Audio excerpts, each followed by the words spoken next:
বরাবরই সেনাবাহিনী বা সশস্ত্র বাহিনীকে আমার কাছে আমার একটি বৃহত্তর পরিবার বলে মনে হয় বা আমরা মনে করি। এর কারণ হয়তো সেনাবাসী আমার এবং আমার পরিবারের বেড়ে ওঠা। বিগত ১.৫ দশকে দেশের স্বাধীনতা এবং সার্বভৌমত্ব রক্ষায় সেনাবাহিনীর ভূমিকা এবং গৌরব সম্পর্কে সেনা কর্মকর্তা এবং সদস্যরা নিজেরা নিজেদের বিবেককে জিজ্ঞেস করলে হয়তো অনেক প্রশ্নের উত্তর খুঁজে পাওয়া যাবে। ২০০৯ সালের ফেব্রুয়ারি মাসে বিডিআর পিলখানায় পরিকল্পিত সেনা হত্যাযজ্ঞের পরও এমন নির্মম হত্যাযজ্ঞের দিনটি খোদ সেনাবাহিনীও যথাযথ গুরুত্বের সঙ্গে পালন করতে পারেনি অথবা পালন করতে দেওয়া হয়নি তাদেরকে। সেনাবাহিনীর হারানো গৌরব ফিরিয়ে দেওয়া হবে, আমি এ ধরনের কথা বলতে চাই না। বরং গৌরব ফিরিয়ে দেওয়া যায়, গৌরব অর্জনের বিষয়, ধারণ করার বিষয়। সেনাবাহিনীর গৌরব সেনাবাহিনীকে রক্ষা করতে হবে। সেনাবাহিনীর নিজেদের সম্মান এবং মর্যাদা সম্পর্কে নিজেদেরকে সতর্ক এবং সচেতন থাকতে হবে। জনগণের রায় বাংলাদেশ জাতীয়তাবাদী দল সরকার গঠনে সক্ষম হলে সেনাবাহিনীকে অবশ্যই কোনোভাবেই রাজনৈতিক স্বার্থে ব্যবহার করতে দেওয়া হবে না।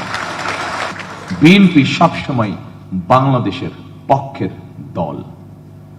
জনগণের রায় বিএনপি রাষ্ট্র পরিচালনার দায়িত্ব পেলে মুক্তিযুদ্ধের স্মৃতি বিজড়িত বিডিআর এর নাম পুনর্বহাল করতে চাই আমরা।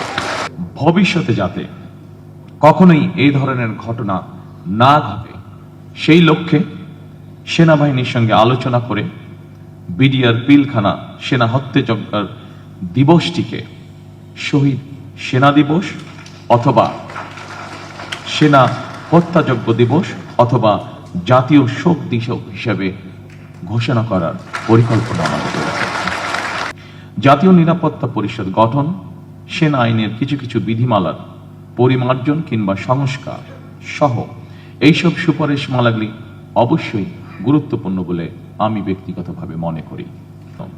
সেনাবাহিনী সাবেক এবং বর্তমান কর্মকর্তাদের সমন্বয়ে আমরা একটি কমিটি গঠনের পরিকল্পনা করেছি। এই কমিটির সুপারিশ অনুযায়ী দাবি দেওয়াগুলি পরীক্ষা নিরীক্ষা করে প্রতিটি সুপারিশ পর্যায়ক্রমে ইনশাল্লাহ আমাদের বাস্তবায়নের ইচ্ছা আছে। সেনাবাহিনীর সাবেক কর্মকর্তা এবং সদস্যদের একটি দাবি ছিল 1 rank 1 pay নীতি। আমি আপনাদেরকে অত্যন্ত আনন্দের সঙ্গে জানাতে চাই যে ইতিমধ্যেই আমরা আমাদের দলীয় ম্যানিফেস্টোতে 1 rank 1 pay অন্তর্ভুক্ত করে নিয়েছি এবং এটি আমরা বাস্তবায়নের ঘোষণা এরই মধ্যে জাতির সামনে উপস্থাপন করেছি। ইনশাআল্লাহ বিএনপি সরকার গঠন করলে পরে 12 তারিখে নির্বাচনে এটি আমরা যত দ্রুততার সঙ্গে সম্ভব বাস্তবায়ন করব আমরা।